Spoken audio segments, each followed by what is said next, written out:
They're not giving you a hard time, they're having a hard time. Dementia destroys relationships. It's super important that as we, the cognitively intact, realize that it's up to us to make sure that our relationships don't crumble away. The truth is, it's hard. And the only way to ensure that this doesn't happen is through absorbing all the information you can get your hands on.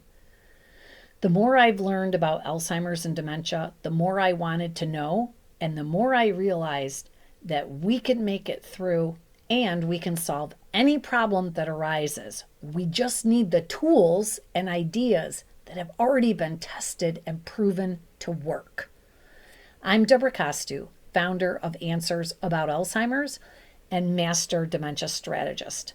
Today, we're going to talk about Korsakoff syndrome or alcohol-related dementia. If you're joining us today, it means that you're probably having some really tough days, and that totally sucks, and I'm sorry. And I'm sure you'd probably be somewhere else right now if you could, but I'm glad that you're here. These are tough days, but we're going to be here together and we will get through somehow. I promise I will always be here for you every single step of the way. Please do a nice thing for me and subscribe. It's that big red button. If you do it right now, you won't lose me. I'll still be here. I'm working really hard to get an award from YouTube, but I need some more subscribers. There are so many people just like you out there that need help, but they don't know about this channel. The more you subscribe and the more you comment, YouTube loves that. And then YouTube will push these videos out to more and more families just like you who need support. So help me to help others and subscribe and comment.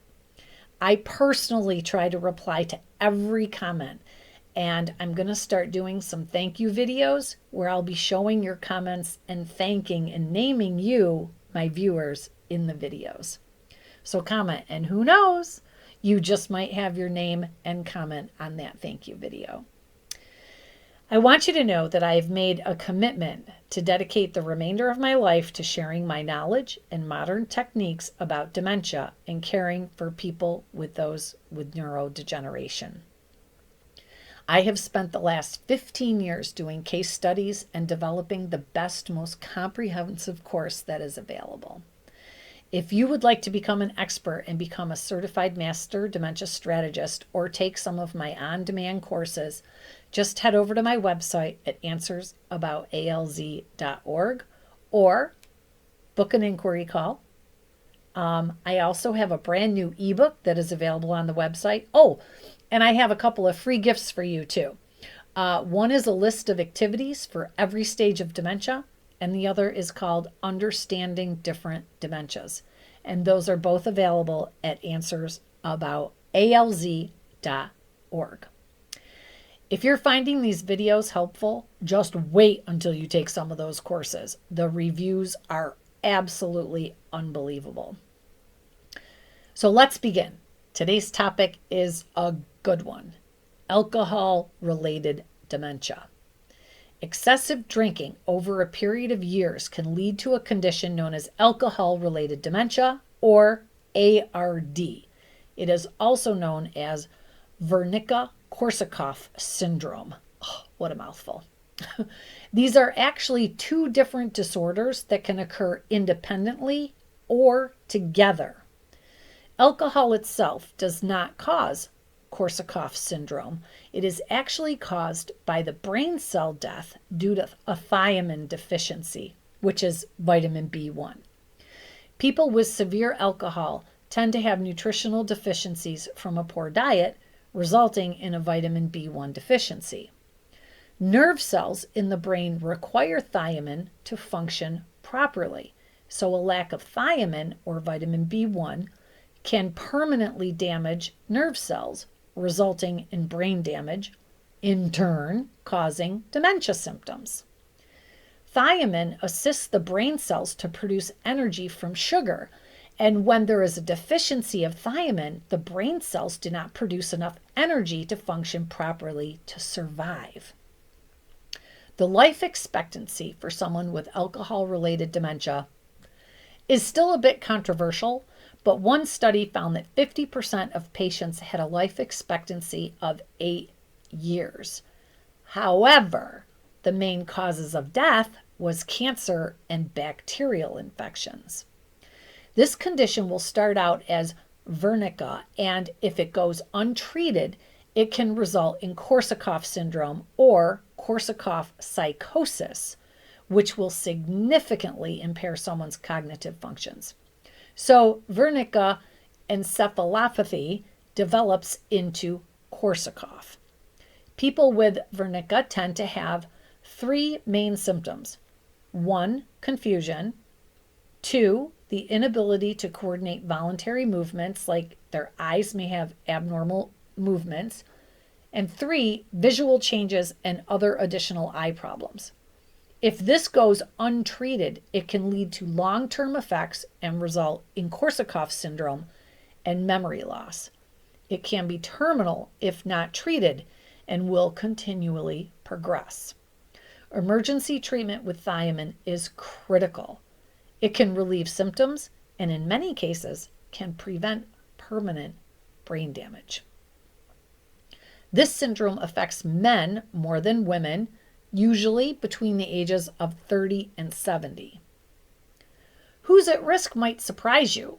So obviously those who consume hefty amounts of alcohol, but people who cannot absorb foods because of health conditions are at risk, including people who have had bariatric surgery or also from side effects from chemotherapy, pregnancy with extreme nausea and vomiting, those with high thyroid hormone levels, among others.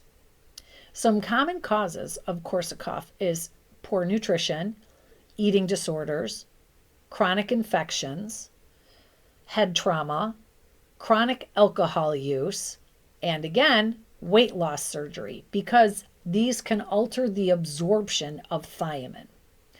When we talk about symptoms that are associated with WKS, treatment might be avoided due to anosognosia, which is basically brain damage to the area of the brain that controls our self-awareness. The person is unaware that they have a problem, or they don't believe that they have a medical condition, so they don't or won't seek treatment. Signs of Wernicke encephalopathy can include balance problems or a lack of coordination, confabulation, which is making up stories to fill in the lapses of memory, delirium, rapid heartbeat, low blood pressure, and ataxia, which is a lack of muscle coordination. The eye issues are complicated in nature that include eye paralysis or weakness, double vision, drooping eyelids, and abnormal eye movement. Again, if it is left untreated, it can lead to Korsakoff syndrome, a chronic memory disorder. With this condition, the patient may experience amnesia and be unable to retain new memories. They are unable to concentrate. They may likely have outbursts of anger and aggression, and they may experience hallucinations and will continue to make up stories to fill in the gaps in their memory and gaps of time. Even with treatment, depending on the severity of the brain damage, they may or may not improve. So here's the key to this dementia.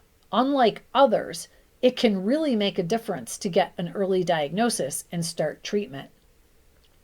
Typically, if memory loss has occurred, it won't fully come back, but it really varies from person to person. Abstaining from future alcohol consumption can prevent further damaging the brain and the delicate neurons. So that's going to wrap up this episode. I hope you enjoyed it. Please share the channel and comment often and subscribe. I'm personally inviting you. Visit the website at answersabout.alz.org for some freebies. I'll see you soon, and together we can. And also, if you are truly struggling, I want you to know that I do provide one-on-one coaching sessions. You can book a call to discuss how I can help by clicking on the Calendly link in the description down below. If you want to bypass watching all of these videos and you want to really just get all the tools that you need to navigate this disease from beginning to end, I would highly recommend taking the Master Dementia Strategist course, or again, book a call to talk about the course and how it can help you and your loved one, or if you're a medical professional, how this course can level up your career. I'm Debra Costu. See you next time.